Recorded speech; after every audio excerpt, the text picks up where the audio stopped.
ప్రతిసారి ఎగతాళి మాటలు, బస్సు పెడితే ఎగతాళి, వడ్డీ లేని రుణాలంటే ఎగబోతా. మీరేం చేశారు మరి 10 ఏళ్ళు? ఇవాళ మీరు ఇన్ని మాటలు మాట్లాడుతున్నారు.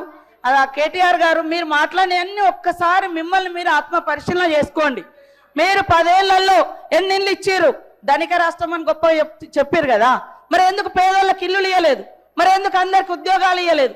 ఎందుకు దళితులకు భూములు పంచలేదు? మరి ఎందుకు మీరు అదే 2019 బడ్జెట్లో 100 కోట్లు నిరుద్యోగ భృతి అని 100 కోట్ల రూపాయలు బడ్జెట్లో కూడా యాడ్ చేసిరు. మరి ఎందుకు ఇవ్వలేదు? ఎందుకు ఇవ్వలేదు అంటున్నా. చెప్పడానికి బాగానే ఉంది, మరి ఎందుకు చేయలేదు? ఇవాళ మీరు చేయలేదు.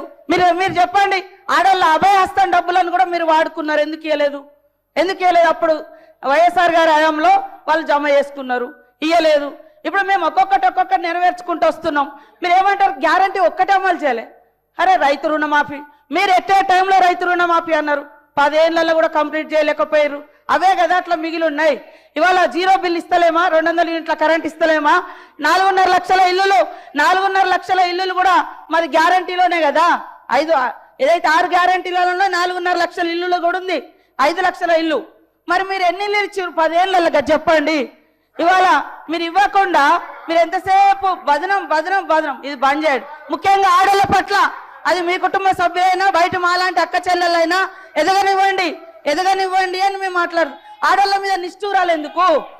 ఆడోళ్ళ బస్సుల మీద నిష్ఠూరాలు ఎందుకు? ఆడోళ్ళ వడ్డీ లేని రుణాల మీద నిష్ఠూరాలు ఎందుకు?